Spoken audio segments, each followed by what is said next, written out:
शिवसेना पक्ष आणि निवडणूक चिन्हावरून सर्वोच्च न्यायालयात सुनावणी सुरू आहे.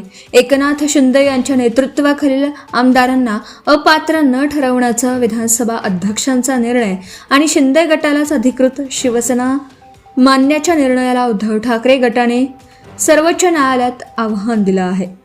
या प्रकरणाची सुनावणी सरन्यायाधीश सूर्यकांत, न्यायमूर्ती जय माल्य बागची आणि न्यायमूर्ती व्ही मोहना यांच्या खंडपीठासमोर होत आहे.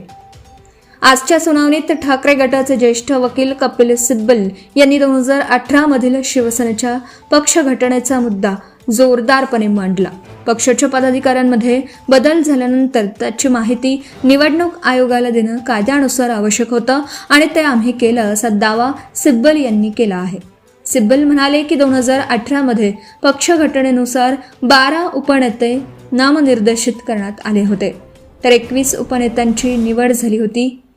या सगळ्याची माहिती निवडणूक आयोगाला देण्यात आली होती. संबंधित कागदपत्रांवर 4 एप्रिल 2018 रोजीचा निवडणूक आयोगाचा अधिकृत शिक्का आणि स्वाक्षरी असल्याचंही त्यांनी न्यायालयाच्या निदर्शनास आणून दिलं.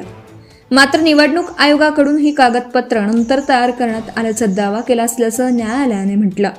यावर सिब्बल यांनी संताप व्यक्त करत या कागदपत्रांवर निवडणूक आयोगाचाच शिक्का आहे, ही कागदपत्र बनावट किंवा नंतर तयार केली असतील तर आयोगाने आमच्यावर कायदेशीर कारवाई करावी असा थेट सवाल केला. Subscribe now and press the bell icon.